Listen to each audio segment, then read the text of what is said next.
আসসালামু আলাইকুম রহমতুল্লাহ।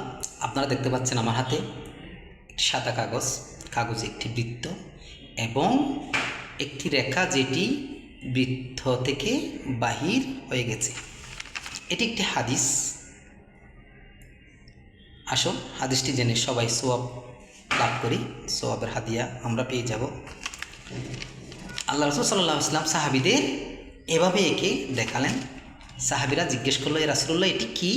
আল্লাহ রাসূল সাল্লাল্লাহু আলাইহি ওয়াসাল্লাম বললেন, যে গোল দেখতে পাচ্ছ গোলাকার একটি বৃত্ত, এটি হচ্ছে মানুষের হায়াত, আর যেটি বাহির হয়ে গেছে এটি হচ্ছে মানুষের আকাঙ্ক্ষা। অর্থাৎ হায়াতের চাইতেও আকাঙ্ক্ষা আশা মানুষের বড় হবে।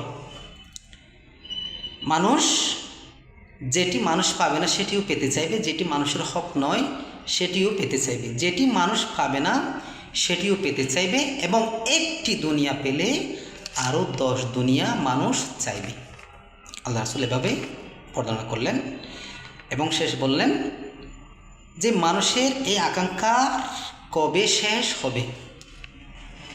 যখন মানুষের পেট কবরের পেটে যাবে।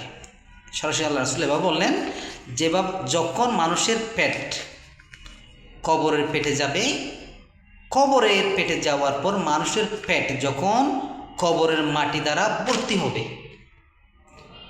অর্থাৎ মানুষের পেটে যখন কবরের মাটি গিয়ে ভর্তি হবে মৃত্যুর পর, তখন মানুষের আশা আকাঙ্ক্ষা শেষ হবে, এর আগে শেষ হবে না।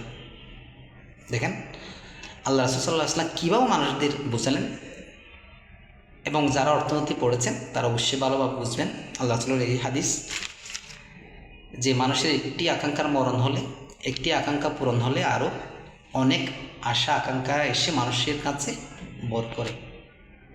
তো ধন্যবাদ সবাইকে এই হাদিসটি জানার জন্য।